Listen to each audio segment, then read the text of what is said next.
Hello mga ka-projector, magandang araw. For today's video po, para sa mga nagsisimulang bumuo ng pamilya, and of course syempre gusto na rin po nilang magkaroon ng sariling bahay.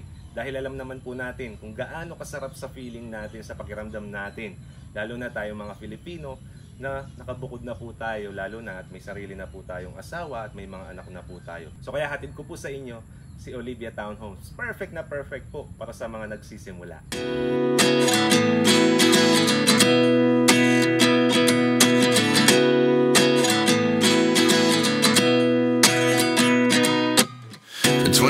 And I find myself wondering what did happen to the last 10. I ran away with my life, fast forward, never turn back again. It's kind of funny that the more we pass time, the more we need to set them rewind. And 19 was the year I had to leave you, but now I'm seeing all the signs. Is this really...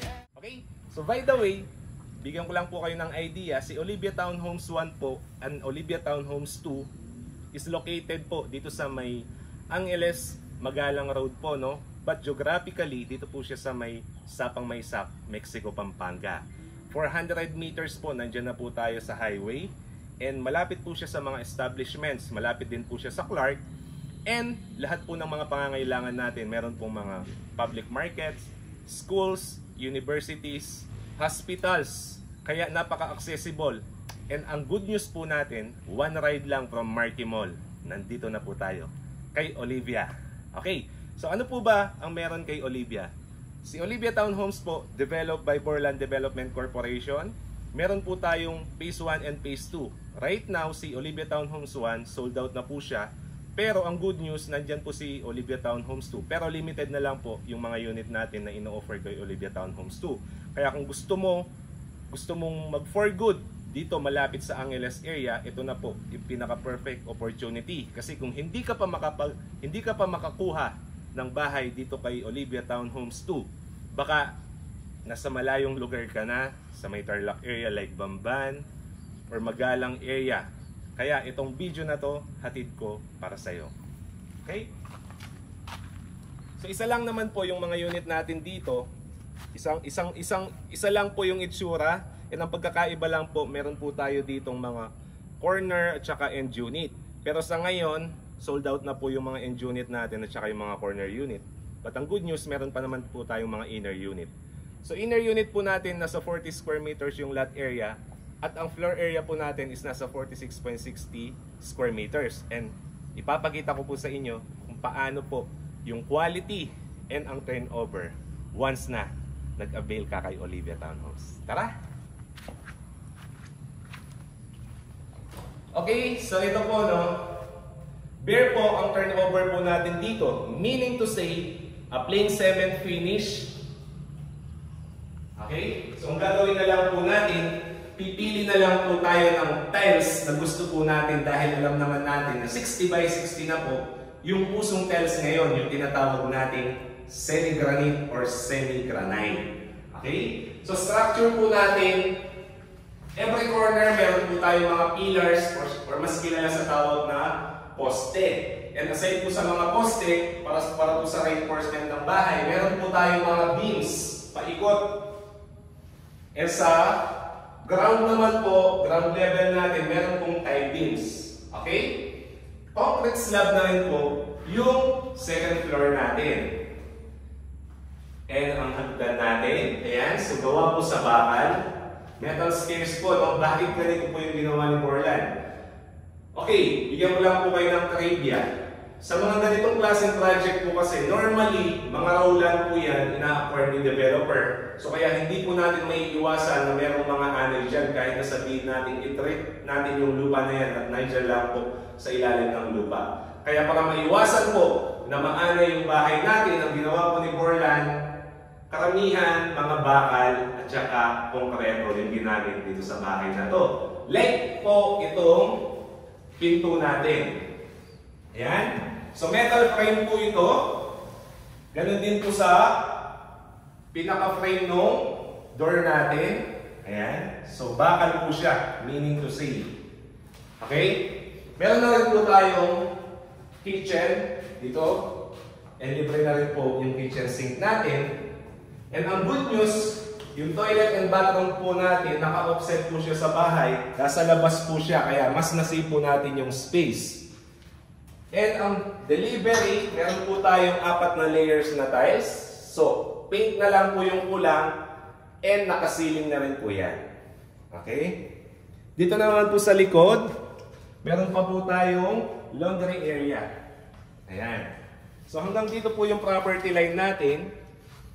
And kung gusto po ninyong magdagdag ng kitchen, lababo, pwede po dito para mas lumuwang yung sa loob natin. Pwede po natin tanggalin yung nasa loob, ilipat po natin dito. Okay? Or magpa-construct pala. Mahirap kung ilipat yun. Okay? Pag akyat naman po natin sa taas,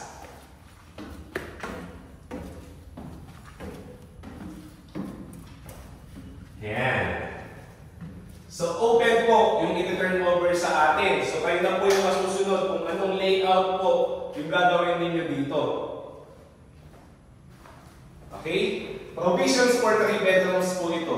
Mamaya, makikita po ninyo dun sa turnover unit po natin kung paano po nagkasya yung 3 rooms natin dito. Okay? Ang pinaka-nagustuhan ko po dito yung quality. And ang turnover natin yan nakasilin na 5x7 board. And aside po dyan, meron po tayong insulator.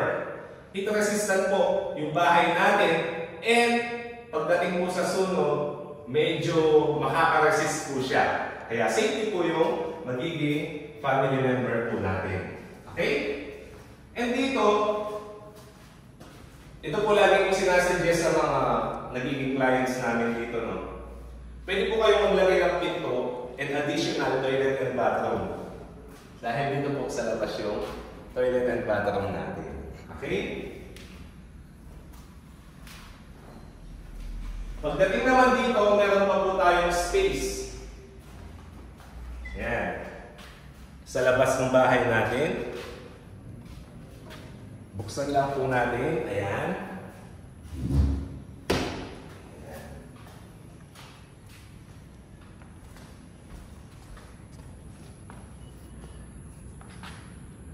Okay?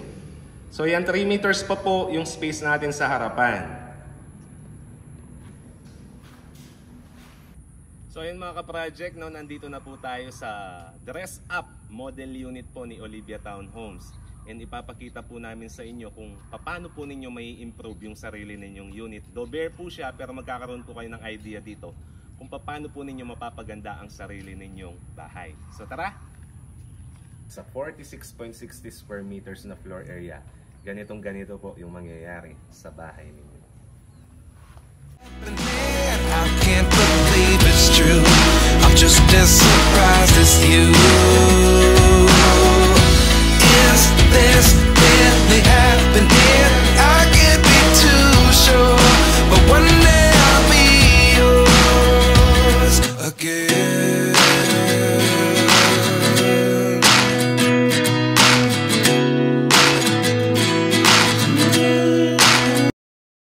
So ito na po yung magiging living area ninyo once na ginaya po ninyo yung ganitong setup. So standard size po ng mga sofa po yan, no? Ayan. And dining area. So syempre open concept po tayo dahil hindi naman po ganun kalakihan yung floor area natin. Pero para sa mga nagsisimula, pwedeng-pwede na po itong unit na to. I can't believe it's true. I'm just as surprised as you. Is this really happening? I can't be too sure, but one day I'll be yours again. Dito na rin po yung pinakalababo natin or kitchen sink. Ayan. Dito naman po sa area na to, ang magiging toilet and bathroom po ninyo. Yan.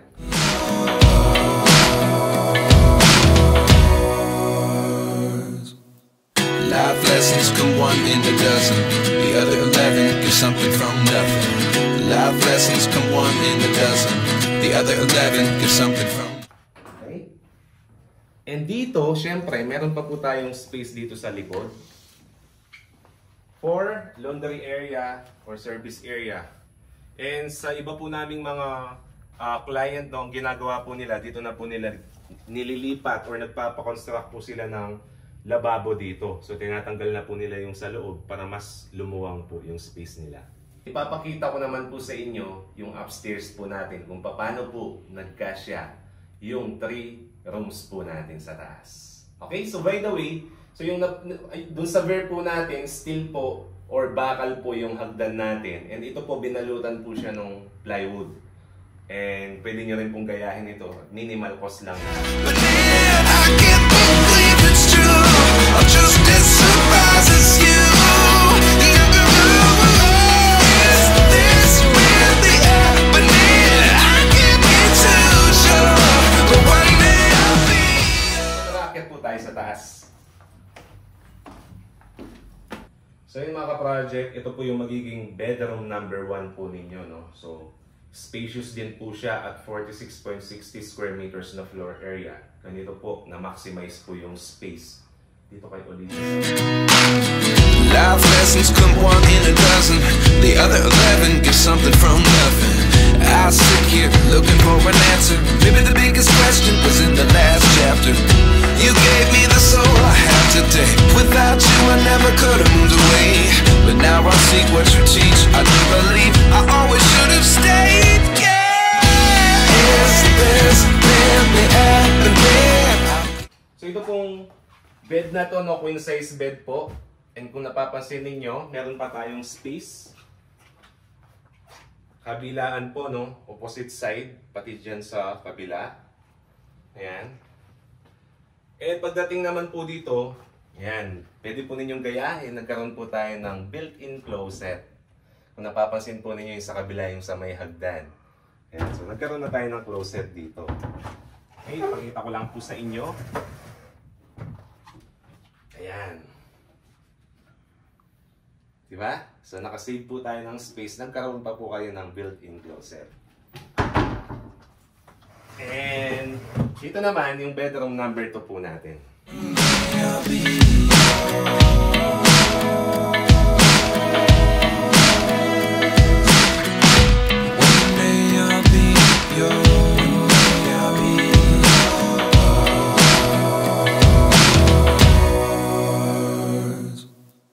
Life lessons come 1 in a dozen. The other 11 give something from nothing. Life lessons come 1 in a dozen. The other 11 give something. Dalawa po yung, or 3 po yung kids ninyo, pwede na po ito. Magkaroon na lang po tayo ng bunk bed katulad nito. Okay? So very spacious din po siya. And pwede kayong maglagay ng parang pinaka-study table dito. So kung para sa mga homework ng mga kids natin, or kung nag-online class po sila, pwede pong maglagay ng personal computer or desktop. Okay? And dito naman, sa room number 3, actually, yung setup natin dito is study room po ito. Or pwede nyo rin pong gawing storage. Depende po kung paano nyo po i-utilize. And depende rin po sa need ninyo. Pero kung gusto po ninyo maging 3 bedrooms, pwede po ninyong i-compress yung sa kabilang room para lumuwang po ito at makapaglagay na po tayo ng bed. Kahit na single bed lang po siya. So ayan mga ka-project, ito po yung site development plan po ni Olivia Townhomes 2. Okay. So ito po yung entrance gate natin. Parks and playgrounds. Ito po, basketball court, amenities po natin. And meron po tayong clubhouse. Okay. Yung kalsada po natin, ayan, 10 meters po yung lapad ng main road po natin. Secondary po nasa 6.5. As per PD 957 po, no, requirement po natin sa DSUD. Okay? So kaya po tayo na-issuean ng license to sell. So pasok po tayo sa standard. Okay? So ngayon, ang good news ko po sa inyo, dito po sa block 10 at saka block 9, okay? Pero limited na lang po itong mga to, no?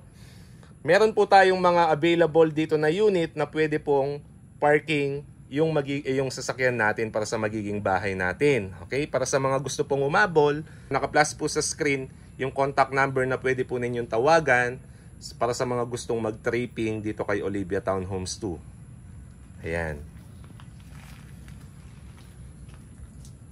So ayun mga ka-project tour, no? I guess dito na po matatapos yung vlog natin para kay Olivia Townhomes 2, no? And kung nagustuhan mo tong video na to, pakiclick lang po yung subscribe button and hit the notification bell para always updated po kayo sa mga ganitong klaseng video.